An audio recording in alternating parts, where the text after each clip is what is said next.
आचार्य जी के साथ डिबेट हुआ। आचार्य जी ने उसी कुरान और हदीस के आधार पर बात करती थी जिसे मैं दैविक वचन मानती थी। आचार्य जी ने कुरान के ईश्वर संकल्प, अनसाइंटिफिक फैक्ट्स, अंधविश्वास, मोहम्मद के क्रुएल्टीज एक्सेट्रा के बारे में बात की। क्या आप विश्वास करेंगे, जिस आइडियोलॉजी मेरे माता पिता के आंसू, मेरे रिश्तेदारों के सलाह, मेरी बहनों और दोस्तों के बातें को बदल नहीं सके, उस आइडियोलॉजी को आचार्य जी ने बहुत शांति से एक फूल तोड़ने जैसे बदल दिया।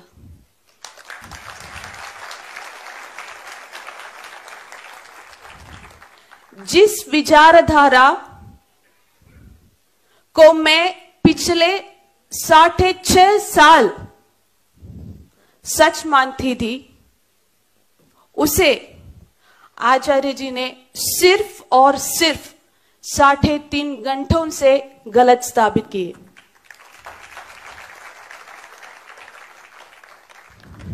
फिर उन्होंने मुझे पूछा कि बेटी, क्या तुम अब भी ये मत को माना जाती है?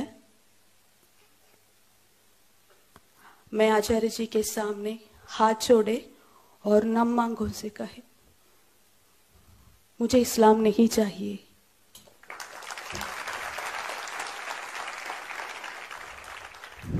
इस प्रकार हम तीनों आचार्य श्री डिजाइंड कोर्सेस, आर्ष विद्या समाजम के कोर्सेस को पढ़ने शुरू किए। सनातन धर्म की महानदा और बाकी सभी रिलीजन्स का गतराओं के बारे में पता चला, भारत के ट्रू हिस्ट्री, आज समाज में हुए घटनाओं और आर्ष विद्या समाजम के एक्टिविटीज की महानदा और जरूरत को के बारे में ज्ञान हुआ और हम तीनों आर्ष विद्या समाजम के फुल टाइमर्स बन गए। जब हम सनातन धर्म में वापस आने के अपना अनुभव साझा करते हैं तो कई लोग हमारी अप्रिशिएट करते थे। वे आर्ष विद्या समाजम की नारी शक्ति के बारे में प्रशंसा करते थे।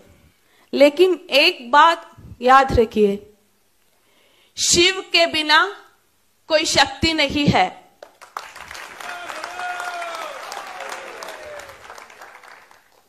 जी, अगर आचार्य श्री मनोज जी नहीं होते तो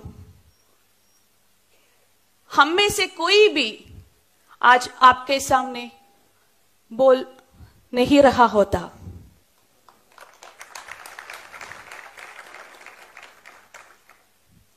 हम में से प्रत्येक उनके प्रति अधिक श्रेणी है।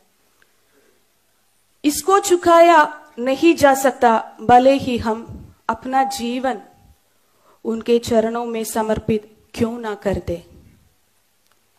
क्या आप कल्पना कर सकते हैं उनका ज्ञान और प्रभाव कितना होता कि हम जो खुद को हिंदू कहने में भी शर्मिंदा थी, उन्होंने हमें सक्षम बनाया कि आज हम स्वाभिमानी हिंदू कहते हैं।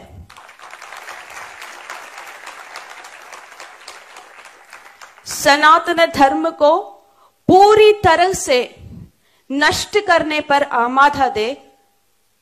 उन्होंने हमें सनातन धर्म के ध्वजवाहकों बना दिया।